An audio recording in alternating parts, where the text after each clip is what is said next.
CM के आश्वासन के बावजूद अब तक बहाल नहीं हुई ओल्ड पेंशन स्कीम, कर्मचारियों में बड़ी नाराजगी, दी चेतावनी, जल्द अधिसूचना जारी करने की मांग।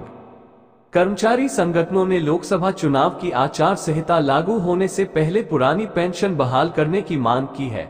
कर्मचारी संगठनों ने राज्य सरकार को चेतावनी देते हुए कहा है कि अगर जल्द से जल्द उनकी मांग को नहीं माना गया तो वह आंदोलन की राह अख्तियार करेंगे। जनवरी में हिमाचल प्रदेश के सीएम सुखविंदर सिंह सुक्खू द्वारा आश्वासन मिलने के बावजूद अब तक पुरानी पेंशन योजना लागू न होने के चलते बिजली बोर्ड के कर्मचारियों की नाराजगी बढ़ती जा रही है।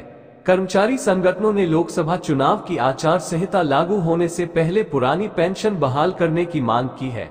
कर्मचारी संगठनों ने राज्य सरकार को चेतावनी देते हुए कहा है कि अगर जल्द से जल्द उनकी मांग को नहीं माना गया तो वह आंदोलन की राह अख्तियार करेंगे। जनवरी में दिया था सीएम ने आश्वासन, अब तक नहीं मिला ओपीएस का लाभ। दरअसल सत्ता में आने के बाद प्रदेश की सुखविंदर सिंह सुक्खू सरकार ने प्रदेश के अन्य विभागों के सरकारी कर्मचारियों के लिए ओपीएस अप्रैल 2023 माह में ही बहाल कर दी थी और कईयों रिटायर कर्मियों और पेंशनरों को इसका लाभ भी मिलना शुरू हो गया है। लेकिन एक साल बीतने के बावजूद अब तक बिजली बोर्ड के कर्मचारियों को इसका लाभ नहीं मिला है, जबकि बिजली बोर्ड में पुरानी पेंशन प्रदेश सरकार की तर्ज पर वर्ष 1974 से है।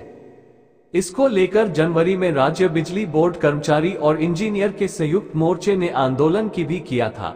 इस दौरान सीएम ने कर्मचारियों संगठनों के प्रतिनिधियों को बुलाकर आश्वासन दिया था कि जल्द ही ओपीएस का लाभ मिलेगा, जिसके बाद कर्मचारियों ने अपना आंदोलन स्थगित कर दिया। लेकिन अब तक ओल्ड पेंशन स्कीम की बहाली नहीं हो सकी है। पुरानी पेंशन को लेकर कर्मचारियों ने राज्य सरकार को दी ये चेतावनी। सीएम सुक्खू ने Himachal Pradesh state electricity board employees and engineer के जॉइंट फ्रंट के पदाधिकारियों को आश्वासन दिया था कि फरवरी से बिजली कर्मचारियों को ऑप्स का लाभ दिया जाएगा, लेकिन अब करीब 3 महीने का समय बीतने को है और अब तक कर्मचारियों को ऑप्स का लाभ मिलना शुरू नहीं हुआ है। इससे कर्मचारियों में आक्रोश है।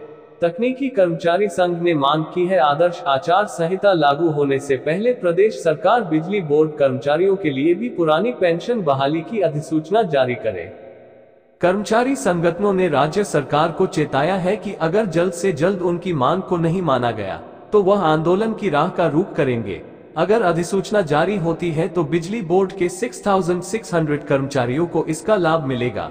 वर्तमान में बोर्ड में 6,500 कर्मचारी नई पेंशन में है। पुरानी पेंशन लागू करने से बोर्ड पर और कोई अतिरिक्त वित्तीय बोझ नहीं पड़ेगा। जानिए क्या अंतर है ऑप्स और एनपीएस में। ऑप्स में सरकारी कर्मचारी के रिटायर होने के बाद आखिरी मूल वेतन और महंगाई भत्ते की आधी रकम बतौर पेंशन ताउम्र सरकार के राजकोष से दी जाती है। एनपीएस एक कंट्रीब्यूटरी स्कीम है जिसमें कर्मचारियों को अपने वेतन का 10% हिस्सा देना होता है।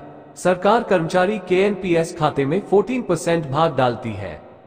ऑप्स में हर साल 2 बार महंगाई भत्ता भी बढ़कर मिलता है। पेंशन पाने वाले सरकारी कर्मचारी की मौत होने पर उसके परिवार के पेंशन दिए जाना भी ओपीएस में शामिल है।